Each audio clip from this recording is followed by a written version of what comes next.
No problema 12, a gente precisa determinar qual é a força exercida por um elétron que tem esse valor de velocidade, 2 milhões de metros por segundo na direção y, o vetor unitário j, numa região em que o campo elétrico tem 3 componentes, 0,80 Tesla na direção do vetor unitário i, 0,60 Tesla na direção do vetor unitário j positivo, né? Então, portanto, aqui na direção do y,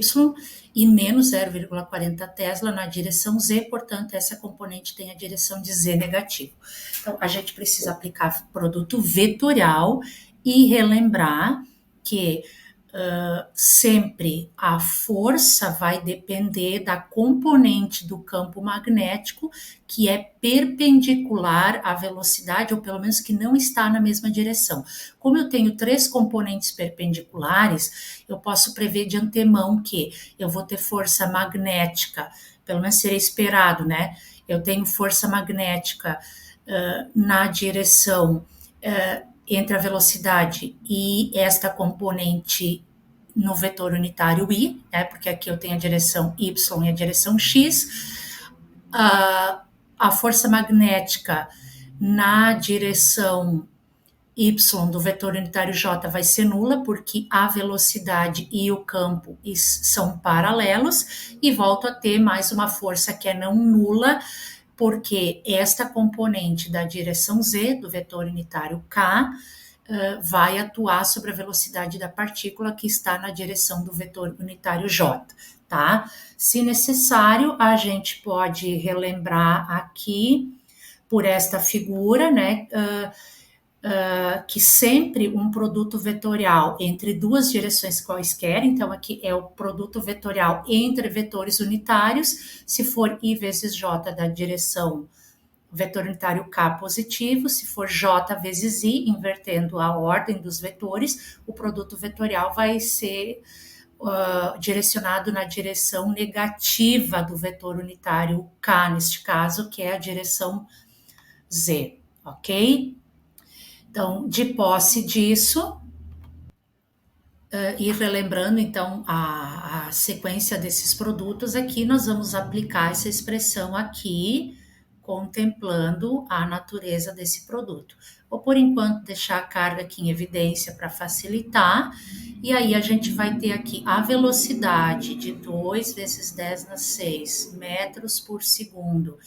na direção do vetor unitário j, multiplicando essas 3 componentes aqui, 0,80 Tesla na direção do vetor unitário i, mais 0,60 Tesla na direção do vetor unitário j, menos 0,40 Tesla na direção do vetor unitário k. Aqui de antemão, antes de prosseguir, a gente pode relembrar que diminuir essa espessura aqui um pouquinho. A gente pode simplificar e lembrando aqui, né? Então, que aqui J vezes I, esse produto vetorial aqui, em termos de direção, vai nos dar a orientação do vetor força na direção menos K, J vezes J, esta componente de força na direção y vai ser nula, porque esses dois vetores estão paralelos, ou melhor, esta componente está paralela a este vetor. E por último aqui, a gente vai ter aqui o produto da direção j vezes a direção k, entre esses produtos, esses vetores unitários, melhor dizendo,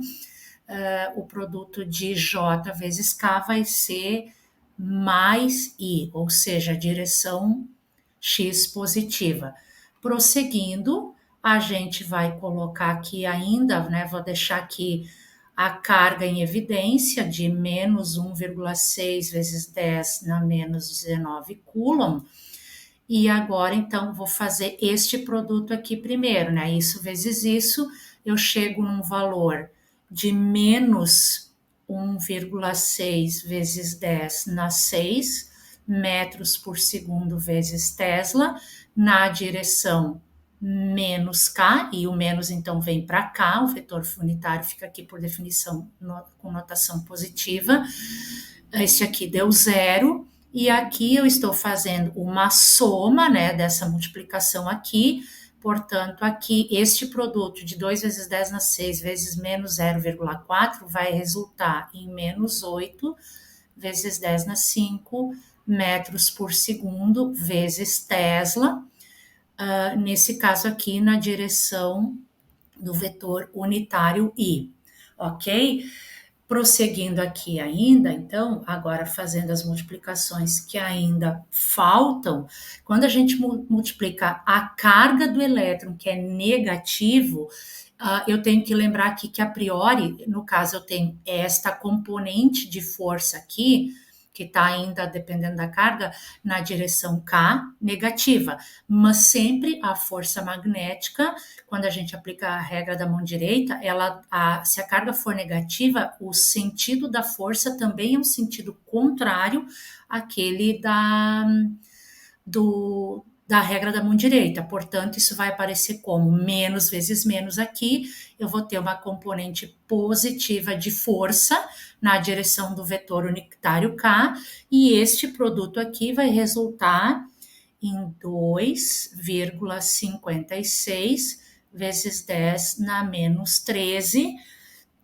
demonstrando aqui rapidamente, Coulomb vezes metro por segundo, o Tesla a gente substitui, a maneira mais prática nesse caso é Newton vezes segundo dividido por Coulomb vezes metro, então vou fazer uma vez só, depois já fica encaminhado, cancela metro com metro, segundo com segundo, coulomb com coulomb. De fato, eu comprovo que o produto de carga por velocidade e campo, que eu já tinha feito aqui, tem que sobrar Newton, ok? E nesse caso agora aqui, eu tenho menos vezes menos desse produto, dá mais, com mais, eu fico aqui então também com uma componente de força positiva, atuando no elétron, de 1,28 vezes 10 na menos 13 newtons aqui, nesse caso, na direção do vetor unitário I, e aqui na direção do vetor unitário K. Vamos fazer direitinho aqui, né? Direção aqui fica, eu tinha simplificado, aqui faltou a Tesla ainda, né? Eu tinha substituído isso aqui, na verdade, Tesla, e aqui faltou o vetor unitário K, sinal de mais. Fazendo as duas componentes da força, e confirmando que, de fato, só há força em direções que são mutuamente perpendiculares à velocidade, né? Lembrando que a velocidade era na direção do vetor unitário J, a gente pode e deve agora calcular qual é o módulo dessa força. Ela tem duas componentes, mas se tivesse três, aplicaríamos a mesma regra. O módulo da força resultante sobre o elétron aqui, no caso, vai ser a raiz da componente na direção K, então a componente Fy ao quadrado, mais a componente aqui Fx ao quadrado. Resolvendo isso aqui, que aí é algo que todos estão mais familiarizados, a gente chega num módulo de força magnética resultante sobre o elétron da ordem de 2,86 vezes 10 na menos 13 newtons. E lembrando que, como isso aqui também está orientado no espaço tridimensional, nesse caso, eu posso ainda, né, sendo fiel e rigoroso com a natureza vetorial da força magnética, determinar a direção da força em relação ao eixo X e em relação ao eixo K aqui, né, que é o eixo Z, desculpa, eixo Z, direção do vetor unitário K, ok? Outra merda. Para determinarmos a força resultante, na medida em que obtivemos a componente de força em newtons na direção Z, vetor unitário K, positiva, e também na direção Y, vetor unitário I, também positiva, nós podemos determinar o módulo da força através do Teorema de Pitágoras, né? Isso mesmo se tivéssemos três componentes, o que poderia ocorrer se a nossa velocidade estivesse projetada em duas direções. Nesse caso, a velocidade do elétron é unidimensional, portanto, a gente tem componentes de força em duas direções e não três. Resolvendo, então, isso aqui, a gente chega nesse valor de força magnética resultante sobre um elétron se movendo nessa região do campo magnético. Para determinar a direção desta força, ela pode ser determinada em relação ao eixo Z e também em relação ao eixo X. Então, a direção em relação ao eixo Z, a gente pode pegar quaisquer relações trigonométricas, né, na medida que aqui a gente vai compreender, por exemplo, a componente Fz da força é o cateto adjacente do ângulo que eu vou procurar da força magnética em relação àquele eixo, né? Poderia projetar isso aqui, né? Então, aqui eu vou ter que o cosseno do ângulo em relação ao eixo Z vai ser o cateto adjacente àquela direção, que é Fz, dividido pelo valor da hipotenusa, que é o módulo da força resultante que nós acabamos de determinar. Resolvendo isso aqui e aplicando cosseno de θ na menos 1, a gente vai chegar aqui num ângulo em relação ao eixo Z de 26,5 graus. Da mesma forma, em relação ao eixo X, qual é a orientação da componente de força que é tangente ao eixo X e, portanto, posso usar aqui também cosseno de θ em relação à direção X, eu vou ter da mesma forma Fx dividido pelo módulo da força magnética, que aqui está fazendo o papel da hipotenusa dessa relação, cateto adjacente dividido por hipotenusa. Isso aqui vai nos levar a um valor, né? Fazendo aqui a função inversa, cosseno de θ em relação a x na menos 1, a gente vai chegar numa orientação desta força magnética aqui em relação ao eixo x, da ordem de 63 graus. Pelos ângulos, aqui a gente também confirma, de fato, que a orientação desse vetor na parte positiva do eixo Z, né, e também aqui do eixo X, em função também desse sinal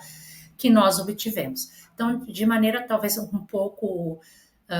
demorada e bastante explicativa, mas o intuito é chamar a atenção para as regras do produto vetorial e, de fato, aqui, ó, lembrarmos que antes de fazer vários cálculos, é fundamental a gente analisar e perceber qual é a orientação desse produto, né, entre essas direções aqui, dos vetores unitários, J vezes I dá menos K, J vezes K dá mais I, e direções paralelas ou antiparalelas, sempre o produto vetorial vai resultar em zero.